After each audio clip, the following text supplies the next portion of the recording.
we're going to pick up where we left off yesterday. So yesterday in the BloodHound workshop, we built some signals here using the ATRTrailingStop from Lizard indicators.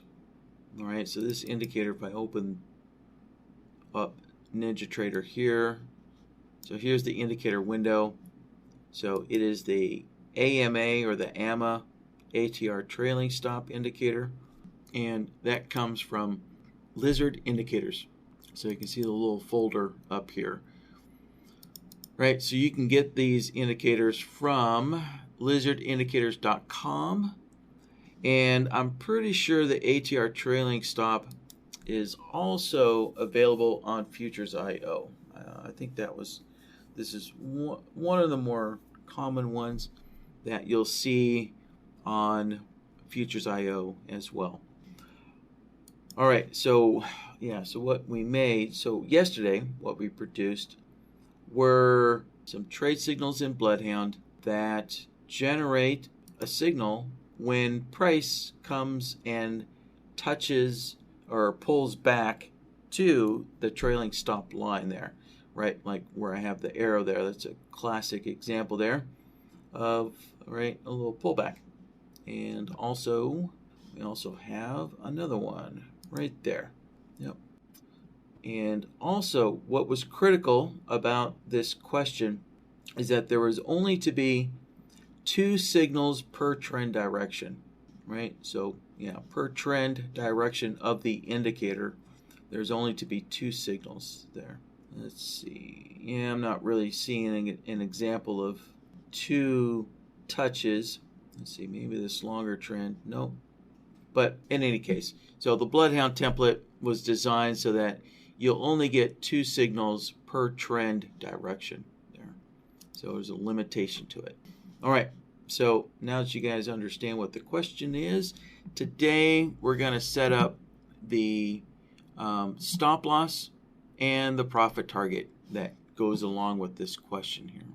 All right, so the stop loss is, so let's see here. Let's work with this short signal here that would show up. So the stop loss is to be 5 ticks behind the trailing stop or the ATR trailing stop indicator. Let's see, this is the RTY, so I'm guessing that stop is going to be approximately like right about there, about 5 ticks behind it, and then the profit target is going to be a 40 tick profit target. So all right, so let's get BlackBird open. So you can see I already have BlackBird up and running on the chart here. So let's open up the order settings window or the interface. So the first thing we need to do is plug in our BloodHound signals. Now, normally, if you wanted to just trade all the pullback signals, we wouldn't need any BloodHound signals, right? So if we wanted to, we could just create a limit order and place that limit order right on the indicator. And let's see.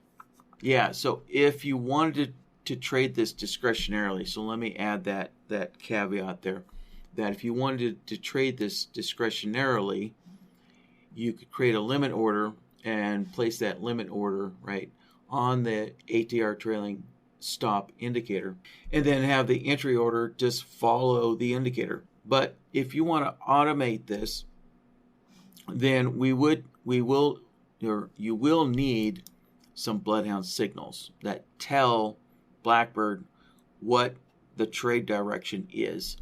Yeah, so if you wanted to automate this, right, we would have to build at least a simple BloodHound signal that identifies whether the trailing stop indicator is in a positive trend or a short trend. And so with that long or short signal, then we could place the entry order, and so anytime that BlackBird is flat, with just a generic BloodHound signal, BlackBird would constantly be placing a limit order whenever it's flat, waiting for the market to do a little pullback and hit and fill that entry order, right? Yeah, so but today we do have a BloodHound signal that limits the number of entries to 2 entries per trend direction. So let's get that BloodHound, those BloodHound signals plugged in here. So we're going to go to the template file, right, and click on the little ellipses button there. And you can see that opens up our BloodHound interface. And then I can go to File, and right there, that is yesterday's. Let's open that up, and there we go. Okay, and the last thing that we should do is double check, right, the logic board and make sure that it looks like all the leaders are connected up correctly, right? So it's when you're building something in BloodHound and you're just kind of playing around or testing stuff, it's pretty easy to accidentally leave something connected up wrong, like that, for example, or maybe you were kind of testing one of the solvers over here as you were building and you left it like in this state by accident. So it's a good idea just to double check, make sure your leaders look like they're in the correct places. So there, let's plug that back in correctly. There we go. All right, so take a quick check and then we can click the OK button like so. And then second thing is the entry signal template. So let's select that. So we are using the ATRTrailingStop, right? 2 pullback signals per trend direction. All right, so there you go. So there's our entry signals there. And so there we have it. So there's our entry signals. And let's see here. Let's see. One thing, one thing we should do is, so now that I think about it, right, let's take a look. Let me zoom in here. So when price pulls back, right, and touches the trailing stop line or indicator, right, we want to know when price touches the indicator in real time, and so that way we can fire off a, let's see, we could fire off a limit order, or we could fire off a market order, right, in real time when that touch occurs. But in order to get that signal in real time, we do need to change BlackBird's settings. So I need to open up the strategies window here and do a simple adjustment to BlackBird. So I need to disable it temporarily because I need to change the calculate mode, right? So you can see NinjaTrader disables all the settings when a strategy is running. NinjaTrader disables all the settings, so you can't change them. Right? It's a lot different than a indicator. So let's disable that. All right, now I can change the settings here. So I'm going to change the calculate to on price change. So now that will generate the BloodHound signals in real time as price actually comes and touches the indicator. So now let's enable that again. There we go. Get that going again. All right. So, and let's see. Secondly, I'm getting a little ahead of myself here, but secondly, let's see here. I have 2 BloodHounds on the chart here, actually. If you look at the bottom here, right, I have BloodHound itself, and maybe I have the wrong workspace open. Oh, I do. No wonder. I have the BloodHound workspace open. All right, no problem. That's why I have this extra BloodHound on the chart here. So yeah, so you can see I have BloodHound on the chart from BlackBird. So you can see right there it's labeled BlackBird. So this BloodHound is coming from BlackBird, and the other BloodHound is just BloodHound as a regular indicator added to the chart. So let me take that second BloodHound off the chart here. There we go. All right, so now we're down to one BloodHound, and this is coming from BlackBird. So since I already have BloodHound on the chart, I'm going to go ahead and from the BloodHound drop-down menu, so you can see the BloodHound in blue text. So the blue text tells you that this is BloodHound running inside of BlackBird, right? That's why the text is blue.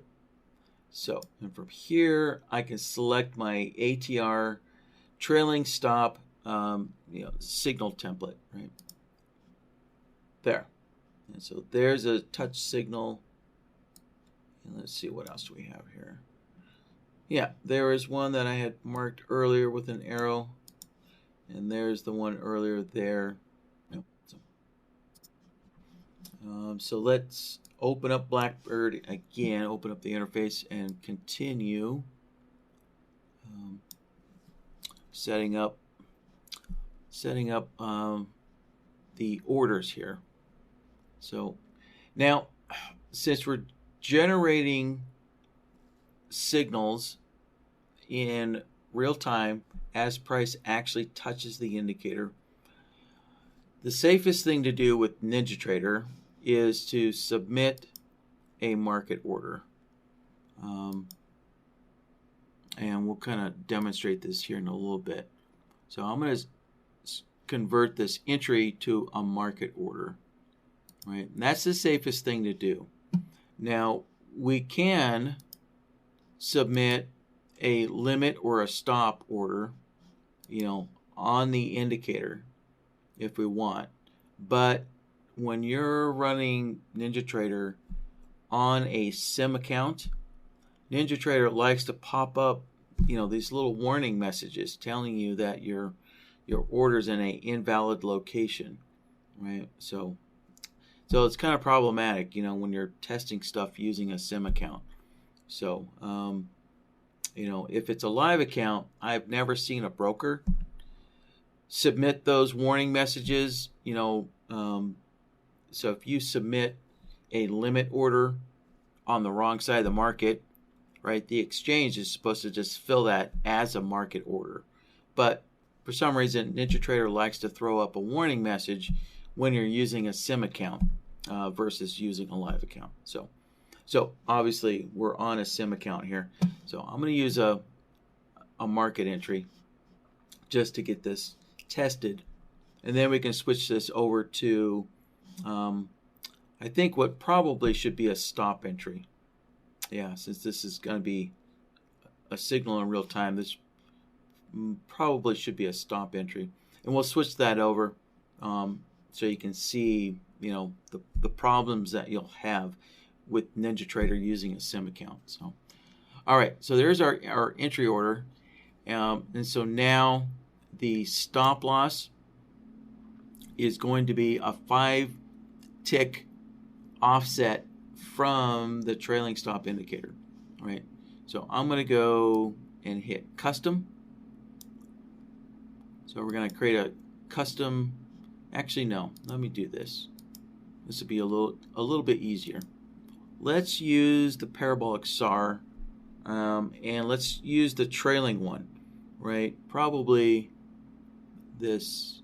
Yeah, yes, this is to be a trailing stop loss. All right, so let's create a trailing parabolic SAR stop loss right there. And now we can open the stop loss up, go into the initial placement. And you can see it says parabolic SAR right there in the initial placement. So we'll open this up and we'll replace the parabolic SAR with the ATR trailing stop indicator. Right, so there's our ATR trailing stop indicator, and the stop dots is already selected for us. So the only thing that needs to be done here, let's see, open this up. There we go. So the only other thing that would need to be done is, if you're using any custom settings with the trailing stop indicator, then go in here, such as like the range period. Maybe you're using a custom range period or a custom multiplier. Go in and adjust those settings there. So, but I'm just using the default indicator setting, so I'm not going to adjust anything. So there's the ATR trailing stop indicator, and if we're in a long trade, we want it 5 ticks below the indicator, right? So a -5, -5 ticks offset if we're in a long trade, right? And of course, if we're in a short trade, then we can see here that's a +5 ticks. So it's +5 above the ATR trailing stop for a short trade. So there's our 5 tick offset from the trailing stop indicator. Now we need to go into so that's for the initial placement, right? Now we need to go into the trailing actions. Stretch this open here. And in the trailing actions, we probably should change the name here. There we go. So we'll change the name to the indicator that we're using, and then go into the actions here. And in the actions, right, we can see we're using the parabolic SAR again. Right, so this is how you get a stop loss to trail an indicator or follow an indicator. Is in the actions, you're wanting to constantly move that stop loss to wherever the indicator is plotting, right? So let's go in and replace the parabolic SAR with the ATR trailing stop indicator one more time.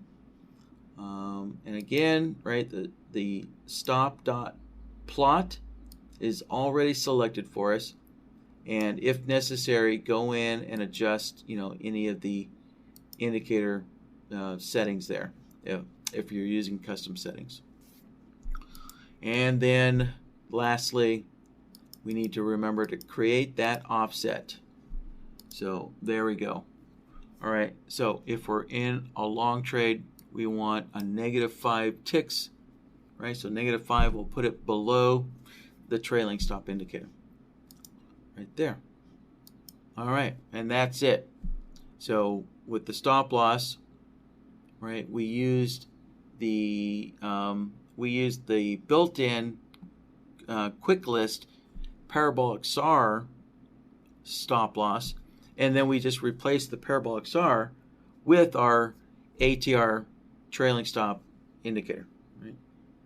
Yeah, normally, and there are some other, there's plenty of other workshop videos that show this, but normally you want to create a trigger event here to test the trailing stop indicator to make sure that the indicator is on the correct side of the market, right? So normally, yeah, you want to make sure that the indicator is on the correct side of the market when using these various types of trailing stop loss indicators, right? Such as like the super trend, the chandelier, or this ATR trailing stop, right? Normally you want to create a trigger event to make sure the indicator is on the right side of the market with other systems here.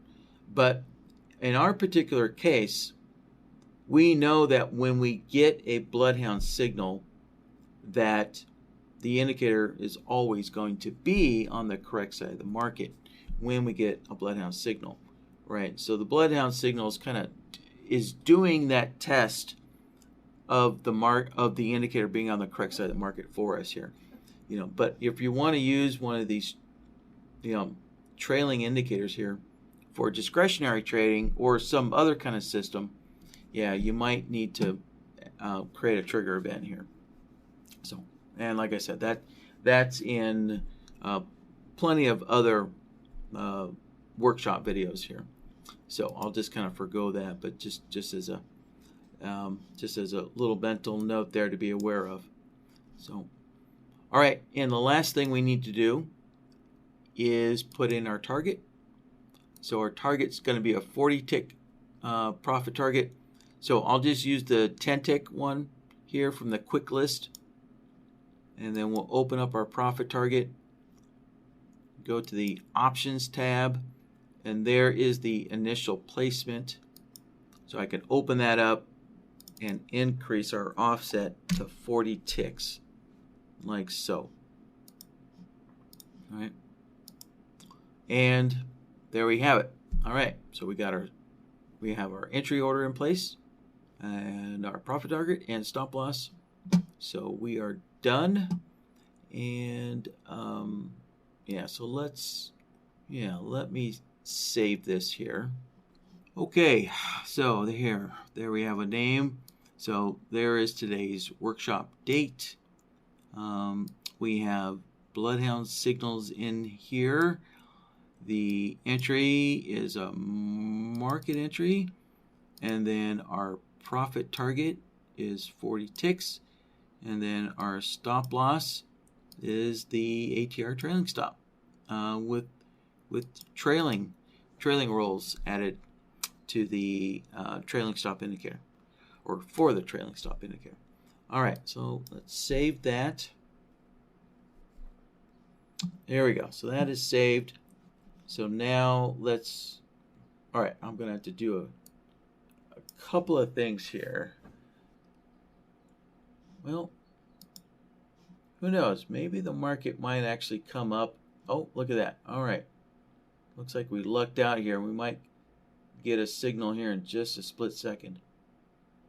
All we need is another tick higher. Let's see if the market's going to work with us. Yeah. I'll give this a few seconds to see if the market's going to work with us. But what I was going to do is switch my data feed connection over to the simulated, so I can force a signal there. Look at that. The market missed us by a tick. All right, come on.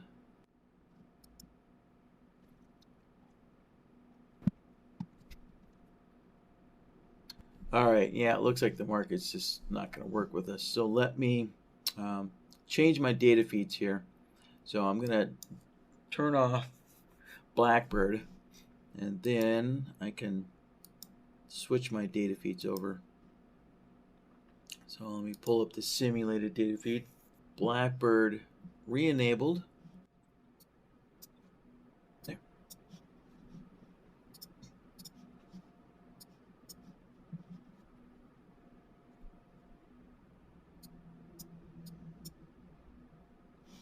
Okay, so there's the trailing stop indicator. We have our first little red dot there. And let me turn on the auto trading button here.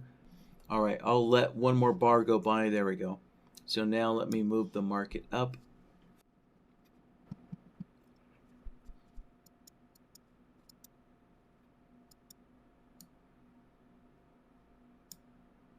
Okay, and there we have it.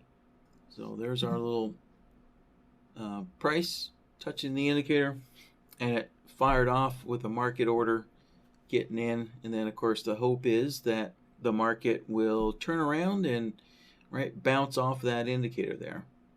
And there we have it. So there's our 5 tick stop loss and our profit target. All right, so let me leave it like that. All right, so that is an example of using a market entry when that gets touched in real time. Now, if you're really insistent on using a limit order or a stop order, in theory, we should be getting a signal when the market punches through past the indicator, correct? So that means your order would need to be a stop entry, not a limit entry. So So let's switch our entry order over to a stop. Right? And we could even use this enable automatic order type, right? And then BlackBird can try and figure out, should it be a limit or should it be a stop entry at that moment. But, of course, the issue that we're going to be dealing with is today's markets are moving so fast that, the market could just blip up for a few milliseconds and trigger that entry signal, and then the market could drop back down, right? And it could move back down. So the markets can move a lot faster than your computer can calculate whether or not that entry order should be a stop entry or a limit entry. So just be mindful of that. The markets are moving so fast these days that price can move faster than your computer can calculate and transmit the order to your broker. So, but in any case, you do have options here that you can try and work with here. But I think probably not the heck. I'll just leave it on automatic order type selection there.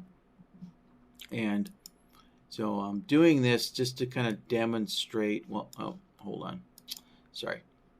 So when we change our entry order, right, to a stop or a limit, then we also need to put in a initial placement, right? We have to tell BlackBird, okay, where do you place that stop or limit entry order, right? So we want to use the indicator price. So we're just going to go into the initial placement, change the mode from price to indicator value. And here we see we kind of have this little convenient selection here so that we can see the indicators already set up using the ATRTrailingStop here. So that's just a kind of a little time-saving convenience here. And so if we open this up, we just want to make sure that the stop dot is already selected for us, which it is. And then, of course, if you're using custom indicator settings, go in and check those periods and that multiplier. Sorry, there we go. The multiplier and the period, and I don't know, any other kind of custom indicator settings that you might have changed. Yeah, so there we go. There's that. And if you wanted to, you could apply an offset. So, for example, right? So, for example, when the market, touches the indicator here and then closes on the other side, right? It basically breaks through and reverses the trend direction. Well, you're going to get a signal there in real time. So you might want to place your entry order a few ticks inside of the indicator. So with the indicator in a long trend, you might want to place it a few ticks above. So if price keeps on pushing down through, right, it won't pick up that order. But if price pulls back, then hopefully when price pulls back, it continues moving. So obviously, when it comes to trading, there's lots of technical detailed things that you can do. So if you did want to place that entry order a couple of ticks, to the inside of the indicator, we could do that. So in other words, so if it's a long trade, it'd be 2 ticks above the indicator, so that'd be a positive 2 ticks. And so in the case here where the indicator is in a short trend, then we could negative 2 ticks or 2 ticks below. So that would be a negative. We could do something like that, right? So, lots of things to think about, but let me just set the offset to 0 here. just keep this kind of simple here. So there's placing a stop or limit on the ATR trailing stop indicator. Let's click OK. And so let me show you, the issues that you're going to have, in testing this with NinjaTrader. Let me shrink the chart up a little bit there. All right, so let's close this trade out there. And I'll move the market up.